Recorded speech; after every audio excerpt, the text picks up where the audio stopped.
Just come stand next to me, Kevin. So hi, I'm Noreen Richards again. Kevin Maynard's on his way down. Okay. So just had chickens. There's been the life of the chicken for a while now. Did you see the picture of the chicken? Yes. Staring at us? So this came from two directions. One is that I think that there's something really timeless and comforting about chickens. They're funny, too.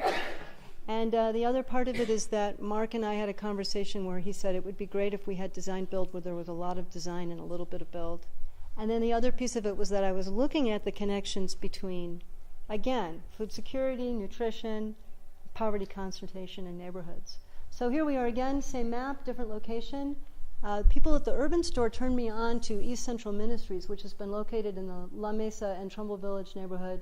They have an urban farm down there. It's really powerful and really funky, both. And the powerful part is the impact that it has in terms of opportunities for community members. And the funkiness has to do with the way everything looks. It's got that craptastic look that some farms have. So we started at the urban store. We looked at the chicken coops that they were importing from other places that are sort of like either ye olde Victorian or kind of Colorado log cabin style chicken coops. And they're also really expensive. And we thought, well, why don't we try to do something cheaper that could be locally manufactured, maybe even by the folks who are raising chickens and eating eggs. So that was the 402 studio in the spring. We had a bunch of programming, and we started figuring out right away that the coops we do need to include enclosures because we have animals in our city that kill chickens. So you can't just build one of those beautiful little coops and then later on figure out, oh yeah, we need a fence. So the relationship was us and the East Central Ministries, and then they had a relationship with families. They identified some users for the coops. And we had 14 students that all proposed designs, and then those designs ended up becoming 6 different coop typologies that we identified as being useful for folks that live in that neighborhood.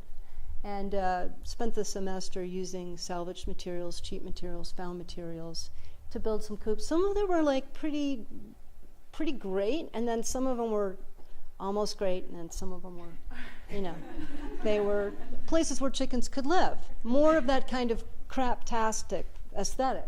So we constructed these, the students did, and then we had them out on Johnson Field last spring, if you recall, if you were there, and we had some chickens come and check them out, and just having chickens on Johnson Field.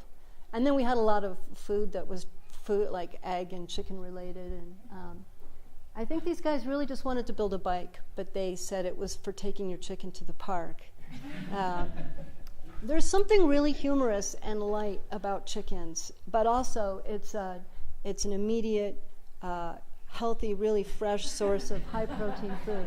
Here we are again. There's a lot of doors in this town. So meanwhile, I'm like, the chicken thing isn't leaving me. The studio ended, the students graduated, and I'm checking out all these doors, and I started thinking about hollow core doors.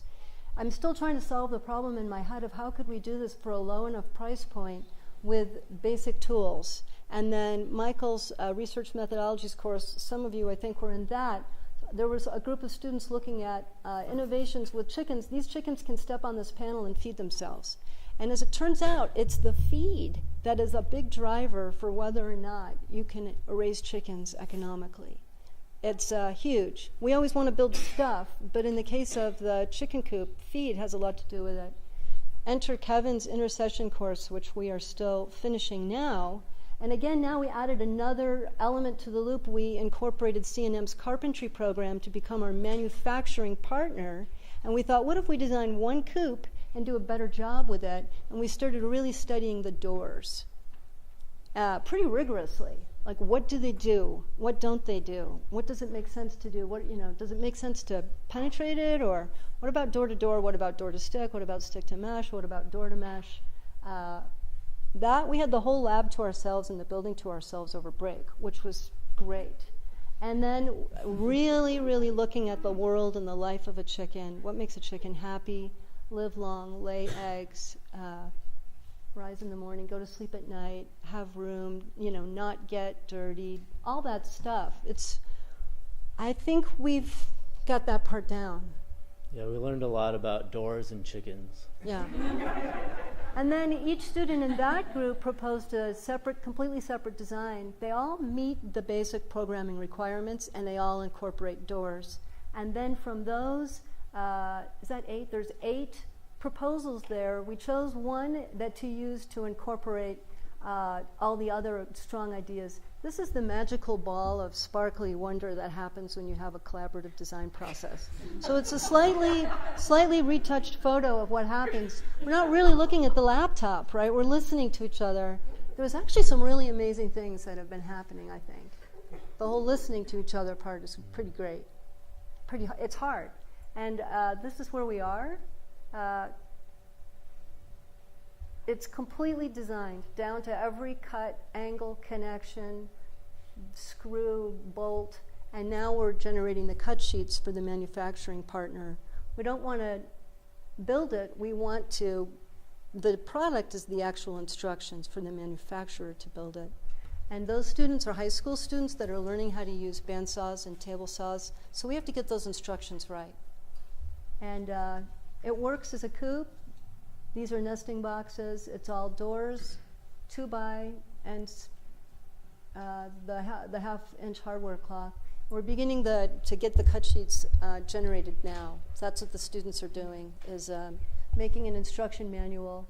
And so literally you wouldn't even need a prototype. You should be able to just build this thing cold from 8.5 by 11 sheet drawings. So to push down into something that hard so that you're actually making a portrait of each connection is a pretty great thing to do, I think, in the school.